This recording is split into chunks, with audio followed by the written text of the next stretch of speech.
আইনের লড়াই করতে কেন বই পাচ্ছেন না আপনি? আপনার টাকার পয়সা অনেক আছে, আমি জানি। আপনি কিভাবে হয়েছেন সেটাও জানি। একটা সাংবাদিক করে আপনার এত সম্পত্তি হইল কিভাবে? কিভাবে আপনার এত সম্পত্তি হইল? সেটাও দাবি উঠবে একদিন ইনকোয়ারি করার জন্য।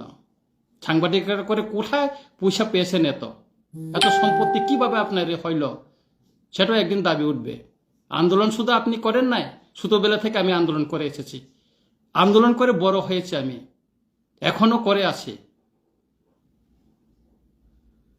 আন্দোলনে বই দেখাবেন এই 500-600 সাংবাদিক, এই হকার্স টকার্স, ওই যে প্রেসের এই সুতো পিয়ন টিয়ন আইনা জমায়েত করে টাকা পয়সা দিয়ে বাদ খাওয়াইয়া মিথ্যা কথা বলে এই হুমকি দেখাবেন না।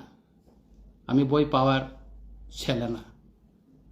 এসেছি কিছু গুরুত্বপূর্ণ কথা বলার জন্য, কারণ গতকাল আগরতলায় একাংশ সাংবাদিকদের যে গণ অবস্থান হয়েছে, সেখানে আমাদের ত্রিপুরার বিধানসভার মাননীয় ডেপুটি স্পিকার তথা স্পিকার ইনচার্জ রামপ্রসাদ পাল মহোদয় এবং আমার সম্পর্কে যে বক্তব্য রাখা হয়েছে এবং যে এজেন্ডা নিয়ে গণ অবস্থান করা হয়েছে, সেই বিষয়ে আমি একটু আজকে আলোকপাত করব আপনাদের সামনে পুঙ্খানুপুঙ্খভাবে।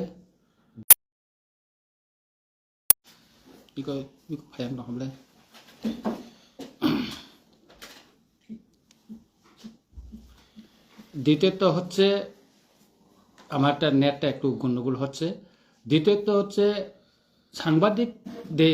সাংবাদিক বন্ধুদের যে দাবি দেওয়া নিয়ে যে আন্দোলন, তার প্রতি আমার সম্পূর্ণ সমর্থন আছে, সহানুভূতি আছে এবং তাদেরকে আমি সহযোগিতা করার জন্য সব সময় তৈরি আছি। ত্রিপুরার বিধানসভায় আমি সাংবাদিকদের বিভিন্ন সমস্যা নিয়ে আমি কথা উঠিয়েছিলাম এবং আমাদের মন্ত্রী মহোদয়কেও সাংবাদিকদের সমস্যা নিয়ে আমি চিঠি লিখেছি, সেটা আপনারা দেখেছেন, আমার ফেসবুকেও আমি দিয়েছি। এখন গতকালে যেটা গণঅবস্থান সাংবাদিক ভাইদের একাংশে, সবাই না, সেখানে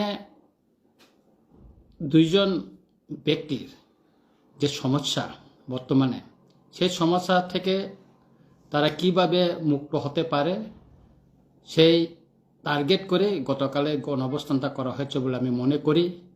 কারণ দেখা গেছে দুজন কালো চশমা পরা, একজন কালো চশমা পরা খুব চিল্লাইয়েছেন, টাইগার নেতা, টাইগার নেতা। এই লোকটা কালকে কালো চশমা পরে খুব চিল্লাইয়েছে। কেন চিল্লাইয়েছে? কারণ ওনার এগেনস্টে রঞ্জিত দেববর্মা এফআইআর করেছে পশ্চিম থানায়, এখনো রেজিস্ট্রেশন হয়নি। আমি তারপর সারা ভারতবর্ষের বিভিন্ন প্রান্তে চিঠি লিখেছি, আমাদের মাননীয় রাষ্ট্রপতি মহোদয়ের নিকটও আমি চিঠি পেয়েছি এবং চিঠি রিপ্লাই পেয়েছি এবং তার পজিটিভও লেটারটা আমার কাছে আছে। ব্রডকাস্টিং মিনিস্টারের কাছেও আমি লিখেছি, ওনারও চিঠি আমার কাছে এসেছে। এভাবে অনেক জায়গায় আমি চিঠি লিখেছি, সব জায়গার চিঠি আমি রিপ্লাই পেয়েছি। সরকারকে তার বিরুদ্ধে একটা ব্যবস্থা নেওয়ার জন্য এখানে সুপারিশ করা আছে, লেখা আছে। শুধু তাই নয়, ত্রিপুরার বিধানসভায় প্রিভিলেজ একটা কমিটি আছে, ওই কমিটিতে অনেক বিধায়কের অভিযোগ রয়েছে এবং বারবার ওই কালা চশমা ব্যক্তিকে প্রিভিলেজ কমিটির মিটিংয়ে থাকার জন্য চিঠি দিয়ে জানানো হলেও উনি উপস্থিত হয়নি। নানান অজুহাত দেখিয়ে উনি আসেননি, অসুস্থতার অজুহাত দেখে আসেননি, নানান সমস্যার কারণ দেখে উনি আসেননি। ইদানিং আমিও সেখানে একটা অভিযোগ দাখিল করেছি। শুধু তাই নয়, যে দীর্ঘদিন আমি যেটা প্রক্রিয়া, একটা আইনি লড়াই করতে গিয়ে যে প্রক্রিয়া দরকার, সেই প্রক্রিয়া আমি সম্পূর্ণ করেছি এবং হাইকোর্টে একটা কেস করার জন্য আমি ইতিমধ্যেই তৈরি হয়েছি এবং দিল্লি এবং উত্তর পূর্বাঞ্চলে কিছু অভিজ্ঞ অ্যাডভোকেটদের সঙ্গে আমি কথা বলেছি যে কিভাবে কেসটা করা যায়। আমি খুব শীঘ্রই কেস আমি হাইকোর্টে করতে যাচ্ছি কারণ উনি যেভাবে সাংবাদিকের মুখোশ পরে এবং নিজের চ্যানেল ইলেকট্রনিক এবং প্রিন্ট মিডিয়া হাতে নিয়ে মানুষের সঙ্গে যেভাবে উনি ব্ল্যাকমেল করেছেন, এটা ত্রিপুরার অনেকেই জানে। রাজনৈতিক নেতৃত্ব হোক, ব্যবসায়ী হোক, অন্যান্য বিভিন্ন অংশের মানুষের সঙ্গে ওনার ব্ল্যাকমেলের অনেক কাহিনী আমি শুনেছি। শুধু তাই নয়, শুধু মানুষকে উনি ব্ল্যাকমেল করছে না, সাংবাদিক জগতের অনেক সাংবাদিক বিভিন্ন চ্যানেল বা বিভিন্ন যারা কর্ম করছেন তাদের সম্পর্কেও আমি কিছু বলবো। ওনারা চায় বিভিন্ন রাজনৈতিক দলের সঙ্গে, বড় রাজনৈতিক দলের সঙ্গে তারা কন্ট্রাক্ট করে যে এই নির্বাচনে আমরা আপনাদের হয়ে প্রচার করব, আপনারা আমাদেরকে সমর্থন দেন, আমাদেরকে আর্থিক সাহায্য করুন। এইভাবে একটা চুক্তিবদ্ধ করে তারা একটা কন্ট্রাক্ট নেয়। এইভাবে কন্ট্রাক্ট নিয়ে তারা কয়েকজন মিলে সেই অর্থটা তারা নিজেদের ভিতরে বিলি বন্টন করে তারা এই কাজটা করে থাকে এবং তারা নিজেরাই ধনী হচ্ছে।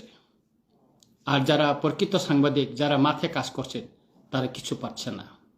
তাই আজকে যে সাংবাদিক বন্ধুরা গতকাল এসেছে, একাংশ যারা সাংবাদিকরা এসেছে, তারা এইভাবে বিভ্রান্ত হয়ে, তাদের দ্বারা নানাভাবে বিভ্রান্ত হয়ে তারা গতকাল এখানে এসেছেন। এবং দেখেছি সারা ত্রিপুরায় তাদের জমায়েতটা কত হয়েছে, কেন চেয়ার খালি ছিল, এগুলি তো আর খুলে বলার প্রয়োজন মনে করি না। তারপরে দেখেছি সাংবাদিকদের যে দাবি দেওয়া লাস্টে যে 2টা চার্টার অফ ডিমান্ডে রাখা হয়েছে, সেটা তো আপনারা নিশ্চয়ই পড়েছেন। কিন্তু সেখানে যারা খুমুলুং প্রেস ক্লাব থেকে যারা আছেন, সে ত্রিপুরাশা কিছু সাংবাদিক, যারা সাংবাদিকতায় পড়াশোনা করছে কিনা আমার সন্দেহ আছে, তাদেরকে একজন ব্যক্তি, উনিও কালো চশমা পরেন, উনি তাদেরকে 8, 9 বা 10 বার করে ফোন করে তাদেরকে হুমকি দমকি দিয়ে এনেছে বলে আমি জানতে পেরেছি। এবং গতকাল যারা ওই ত্রিপুরা সাংবাদিকরা আছেন, তারা অনেকে বাংলা পড়তে পারেন না, তারা বুঝেন না, এবং তাদেরকে ওই দাবি দেওয়া সম্পর্কে কিছু বলা হয়নি। আমাদের সাংবাদিকদের দাবি নিয়ে আমরা আন্দোলন করবো, আপনারা সবাই আসুন, এই বলে তাদেরকে আনা হয়েছে। এবং এটাও আমি জানতে পেরেছি যে উনি সাদা কাগজে কিছু তাদেরকে স্বাক্ষর নিয়ে রেখেছেন, এটা আমি জানতে পেরেছি। আমি বলবো, যিনি এটা করেছেন খুব খারাপ কাজ করেছেন, অন্যায় করেছেন। এবং তিনি এটাও এখন মাঠে গাতে নাকি বলে বেড়াচ্ছেন এডিসি নির্বাচনে তিনি প্রার্থী হয়ে দাঁড়াবেন।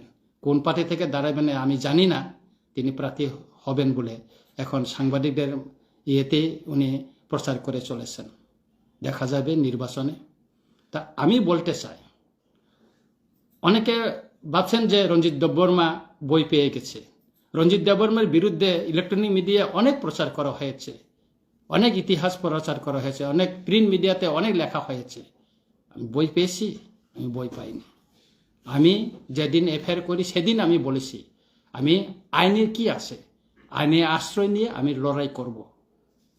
আর যে কালো চশমা গতকাল টাইগার টাইগার বলে যে চিলাই করছে, উনি বলছিল সেদিনে ওনার চ্যানেলে, বলেছিল আমি কেস করব ওনার বিরুদ্ধে, আমি দেখব, হুমকি দিয়েছে। এখনো কেস করতে সাহস করেনি। গতকাল আরও বলেছে যে সাংবাদিকদের উপর বা কোনো ইয়ে করলে বা কেউ যদি এখানে সাম্প্রদায়িক বা যদি করে, তাহলে তাদের বিরুদ্ধে আগরতলা অচল করে দিবে। আগরতলা অচল করার প্রয়োজন নেই।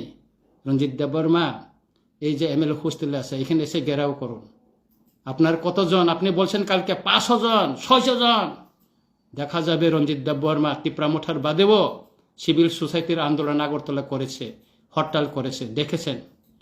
করে দেখুন না, হিম্মত যদি থাকে পাস করে দেখুন। সাংবাদিকের কথার নামে ব্ল্যাকমেল করা লোকের সঙ্গে কিসের জন্য আপনি আমার ইয়ে করছেন? বাংলাদেশের যে আমার আইডি কার্ড আপনি বাইর করেছেন, বার্থ সার্টিফিকেট প্রচার করেছেন, প্রমাণ করুন। কেন সাহস নেই? কোথা থেকে পেয়েছেন আপনি? কাকে আপনি হুমকি দিচ্ছেন? আপনি বলছেন আপনাকে আমি হুমকি দিচ্ছি, প্রচার করুন, মিডিয়াতে নিয়ে আসুন না। আপনার মিডিয়াতে আছে, প্রিন্ট মিডিয়া আছে, আপনার ইলেকট্রনিক মিডিয়া আছে। আপনার ইতিহাসও আমরা জানি। আমি সব সময় আমার জনগোষ্ঠীর অধিকার, তাদের অস্তিত্ব, জাতিসত্তা বিকাশ, ভাষা সংস্কৃতি বিকাশের জন্য লড়াই করেছি। ছোটবেলা থেকে আমি জাতীয়তাবাদী ছাত্র সংগঠনের সঙ্গে জড়িত এবং বড় হয়ে আমার অধিকারের জন্য আমি লড়াই করেছি। হয়তো সেই পথে আমি সফল হইতে পারিনি, কিন্তু এই কালা চশমাওয়ালা আপনি কি করছেন? আপনি নোয়াখালী থেকে পালাই আছেন, নিজের দেশকে ছেড়ে পালাই আছেন, নিজের সম্পত্তি ছেড়ে পালাই আছেন। আপনি লজ্জা হয় আপনাকে দেখলে। যদি সাহস থাকতো আপনি লড়াই করতেন, আপনার জনগণকে নিয়ে আপনি লড়াই করতেন, পালাই আসতেন না। সাংবাদিকতার একটা সীমাবদ্ধ আছে, আমরা জানি। আপনি ভাবছেন যে আমি হুমকি দিলে বা লেখলে আপনি রঞ্জিত দেববর্মা বই পেয়ে যাবে, এটা ভাববেন না। রঞ্জিত দেববর্মা বই পাওয়ার না, চ্যালেঞ্জ করে তো আজকে এইটুকু আমি এগিয়ে আছি, এই পর্যন্ত পৌঁছেছি চ্যালেঞ্জ করে। আমার অধিকারের জন্য আমি বলবোই, আপনি সাম্প্রদায়িক যেই বলুন, তাতে আমার কিছু আসা যায় না। আমার ত্রিপুরার অধিকারের জন্য, সব জনগোষ্ঠীর অধিকারের জন্য আমি কথা বলবো। কেন বলবো না? বলছি না। আমার সঙ্গে সবসময় বাঙালিরই থাকে, আমার পিএসও বাঙালি, সব তো আমি বাঙালি থাকি। আমি ছোটবেলায় আগরতলায় পড়াশোনা করেছি, নেটা স্কুল পড়াশোনা করেছি, উমাকান্তে, বুর্জং, সবখানে আমি পড়াশোনা, এমবিবি কলেজে পড়াশোনা করেছি। 90% বাঙালি তো আমার বন্ধু। অনেক জায়গায় আজকে চিকিৎসা করতে গেলে আমাকে পয়সা দিতে হয় না। আর এই বন্ধু আপনাকে অনেক দিনের পর দেখা হইল বলে, আর কালো চশমা পরে, মুখোশ, সাংবাদিকের মুখোশ পরে আপনি কি বলতে চাইছেন? দেখুন, করুন। মেমোরেন্ডাম তো দিয়েছেন, দেন না। আপনার আগে তো আমি দিয়েছি চিঠি। আপনি বিভ্রান্ত মানুষকে করছেন, আমাকে করতে পারবেন না। আইনের যদি আপনার সাহস থেকে কেস করুন, দেখব, লড়াই করব।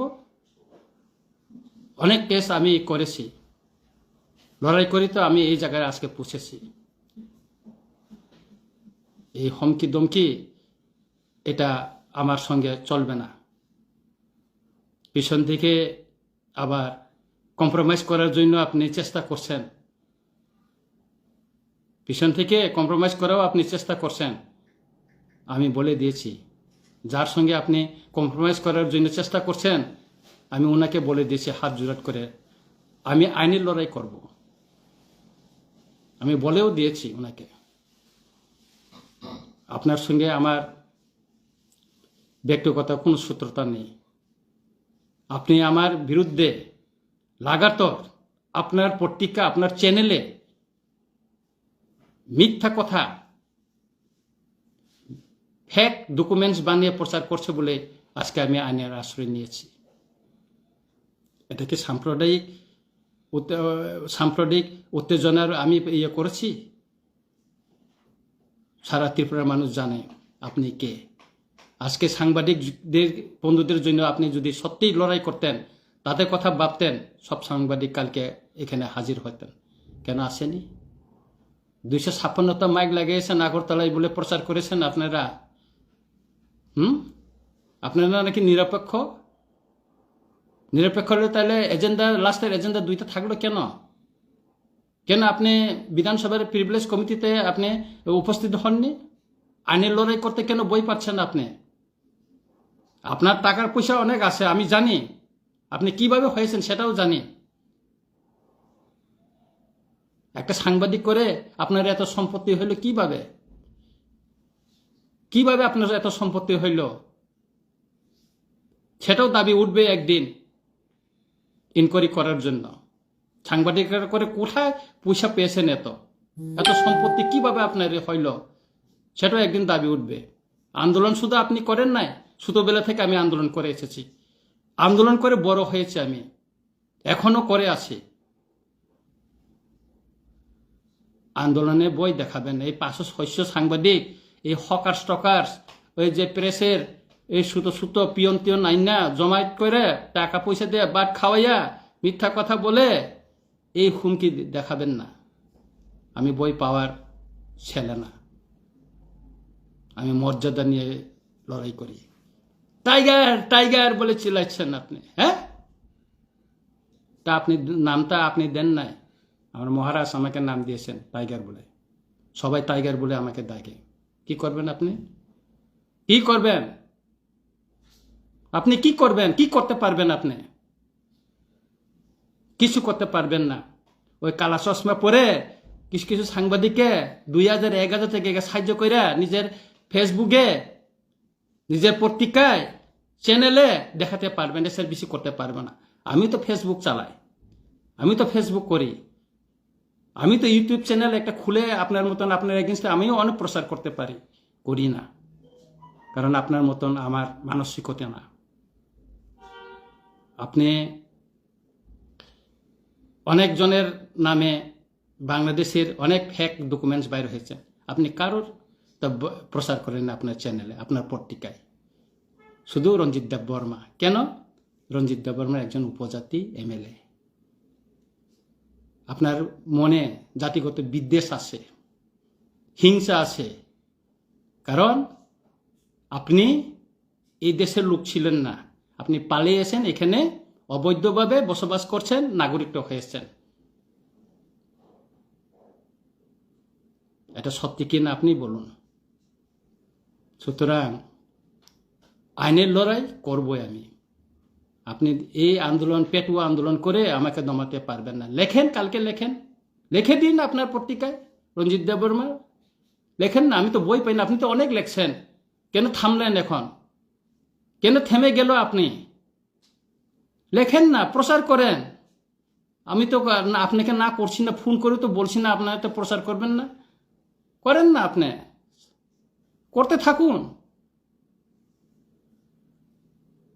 সাংবাদিক মুখোশ পরে আপনি আবার হুমকি দিচ্ছেন। জনপ্রতিনিধি হতে অনেক চেষ্টা করছেন, 2018, 2023 আপনি চেষ্টা করছেন একটা রাজনৈতিক দলের হয়ে, পারলেন না তো, পারলেন না। আর মহারাজা আমাকে একটা সুযোগ দিয়েছেন, আর আমি আজকে জনগণের ভালোবাসা পেয়ে, আমার জাতির সবার ভালোবাসা এবং সহযোগিতা পেয়ে আজকে আমি জনপ্রতিনিধি হয়ে তাদের হয়ে কথা বলছি এবং বলবো। শুধু আমার জনগোষ্ঠী না, সব জনগোষ্ঠীর কথাই আমি বলি বিধানসভায়।